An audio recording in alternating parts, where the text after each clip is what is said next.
Andiyan ba si Maureen? Halika, tuloy ka. Hintayin ko lang siya dito. Sandali lang ha, tatawagin ko. Maureen, may bisita ka. Sino daw? Ewan ko, ayaw tumuloy eh.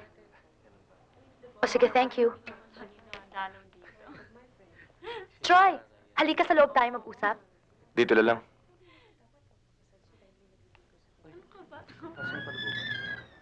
Meron lang ako isang tanong na kailangan mo sagutin.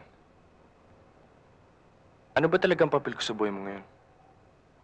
Troy, Sabihin mo na. Troy, please. Huwag mo muna akong madaliin. Maling ipagpilitan ko sarili ko sa'yo.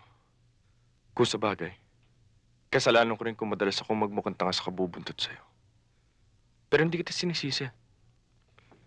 Alam ko mahirap ituro sa pusong mahalin na isang taong trinata mong kaibigan simula pa lang sa umpisa. Kaya sabihin mo na. Troy, I like you. But not enough to love me, right? Please don't ask me questions like that. Dahil hindi ako si Arvin. Siguro nga, mahirap turuan ng puso. Pero kapag ito'y nasaktan na, parang gusto nang madala. Sa unang sakit pa lang. Bakit ako? Nasaktan din naman ako na napunta ka kay Arvin noon, ah. Pero bumangon ulit ako dahil ganun kita kamahal. I don't want to make another mistake, Troy. Kapag tinanggap kita agad, pagkatapos ng sama ng loob na binigay sa akin ni Arvin, magiging unfair sa'yo at sa aking sarili. Aaminin ko,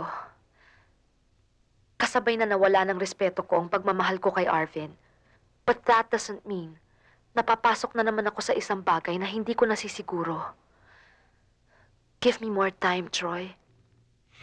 Time?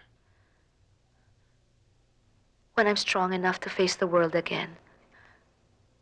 Sana, nandyan ka pa rin. Hanggang kailan ako maghihintay, Maureen? You asked for time, I gave you time. Tuwing nararamdaman ko kung gaano mo kamahal si Arvin, nasusukat ko rin kung gaano kaliit ang kinalalagyan ko sa puso mo. At yun ang masakit sa akin, Maureen.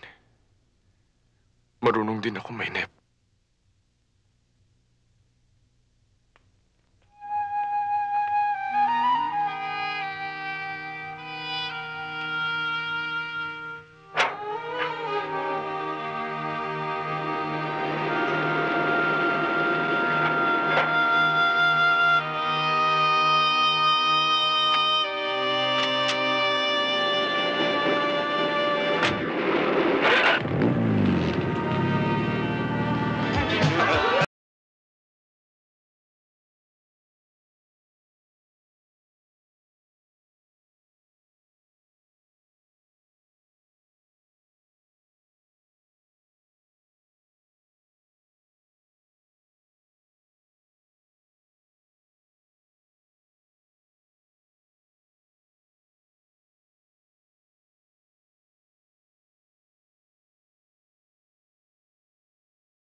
Isa pang double.